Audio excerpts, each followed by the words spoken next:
All right, ladies and gentlemen, next to the Ford Explorer, the Jeep is probably the most heralded SUV in my mind. I love these because they are SUVs. There's no confusion between these and cars. So I kind of grew up majority of my childhood in the 90s, and there was a clear distinction between what a minivan was, an SUV was, and a car was. And the Jeep was a stalwart in the 90s, and it remains so today. And this is a great example of a Jeep, so we'll go ahead and take a look at this. All right, excuse the wind, but this is a 2020 Jeep Grand Cherokee.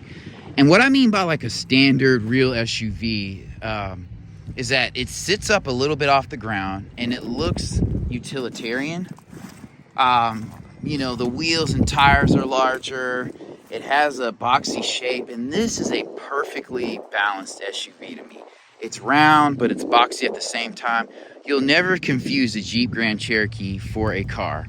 This one does sit on large wheels, but I love these. These are 20-inch wheels, and we'll just take a look around. I love how these mirror caps are chrome, and so are the door handles, and there's chrome borders around the Jeep Grand Cherokee logo here. And there's a chrome border strip right there as well. And you have some chrome here. And you do have a roof rack. But this SUV is definitely tastefully done, and I love that. So this is a 4x4. The back looks very solid. This looks like a capable vehicle. It's not a Wrangler, so you're not going to be going super hardcore off-road, but it is a sport utility vehicle nonetheless. And I do love that the exhausts are real and they're tastefully done. I love this SUV. It's very good looking. So it does have a power lift gate. There's some chrome tastefully done here. And you have some kick plating here. It's not doing too much in the back. You have good room here. If you had a family of 4 or even 5 if you wanted to, you could drive them around in this vehicle and be okay. You have enough room to travel. This is where the spare tire is. This looks like a full-size tire, which is dope and amazing. I love the carpeting here. You have a subwoofer back here, and then you have a traditional plug back here. And I used to kind of lament or question that, but a lot of, air compressors and things that you would need to plug in back here in this area are going to be based off of that old 12-volt system. So that's pretty dope. Awesome to see. Now to close the lift gate, you press this button and it goes down. And so there's not a bad angle on this SUV. So we'll start in the back seat. There's a little bit of a step up height, but it's not too bad. You don't need a ladder. I'm over 6 feet, so it's a little bit easier for me, but I love the hard back on these seats. You do have leather upholstery here. Look at that. I love the chrome used on those cup holders. This is well placed. This is convenient for my arm. You have mat pockets, on each chair back or seat back. Looking at the doors. Sorry, I'm jumping around a little bit, but you have soft touch here. I love the chrome trim here. I'm not even missing chrome tips here. And I love that you have 2 speakers in here, like a mid-range here and a tweeter here. This is a reasonable cup holder. This is soft touch. I love the stitching here. You don't need a bright color in this SUV. And I love this. It's probably a faux wood inlay, but it looks very, very tastefully done. The doors aren't the widest, but they close very solidly. We're gonna go ahead and keep that open because it's hot outside. You have a grab handle here, and you have a good sized sunroof here. So I love that. The interior lighting looks to be incandescent. It's 2020. It's that transition period, but these seats are comfortable. They're flat. You could sit 3 adults across from here. I love going back to this, how concave this is. So I could sit back here for maybe 2 hours with 3 adults, but other than that, you want to ride with like a 2 up front, 2 in the back kind of configuration. You do have charge ports and heated seats back here. So I love this. You could charge your iPad or have the laptop running, or the little portable DVD player here. You have USB-A ports here. You know, again, heated seats, and you have vents back here. So that's super dope. Love that. You don't have a ton of storage back here, but it's all good.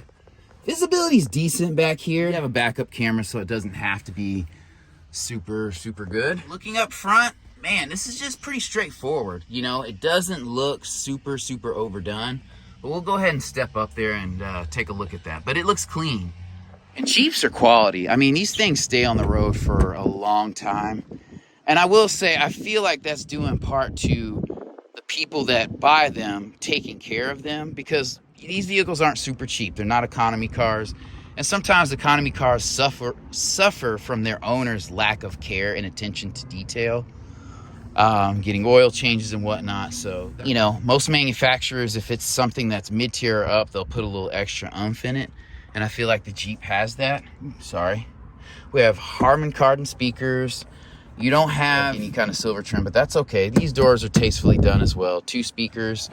Stepping up. There is a little bit of a step up in here, but I love that because you could do a little dirt road, off-road. The vents, tastefully done. This is soft touch. Again, I love this light colored stitching. That is super hot. The display in here. This is a good sized display, and it looks quality. So I love that. It's not going to come on, but these buttons here are super straightforward. Love that. You do have lane keep assist, parking assist. This vehicle may park itself. And okay, we have USB charge ports and aux in ports here. The cup holders are tastefully done. You have your 4-wheel drive. I guess you can raise and lower the suspension here. Okay, that's dope. I assume that's what that's for. This cubby is straightforward. Is there an outlet in here? I can't see. Yeah, there is one down there. And this is one of the 2 steps. So you have this top part here. You can put your phone in. No wireless charging, but this seat is comfortable. You have some bolstering. It's a good balance, but the seat is wider, so you don't feel as nestled in here, which I love. So stepping around to this door right here, yeah, this is super dope. This is the Summit Edition, so I assume that lights up. And you do have memory seats here, so that's dope. The front and back seats are electronic. You have mirrors that you can adjust here. 2 speakers in the door here. I love this kind of laminated. I don't know if that's wood or not, but I love this blended steering wheel. That's dope. It says since 1941 here. The controls are pretty straightforward here. I love that cruise control is here. So that's super dope. These paddles are probably not necessary, but they're cool to have. And I think this is like a semi-digital display. Overall, this is a very tastefully done vehicle. This is an Explorer to me over any other midsize SUV is a thing. You know, the Telluride and stuff are good, but if it ain't broke, don't fix it.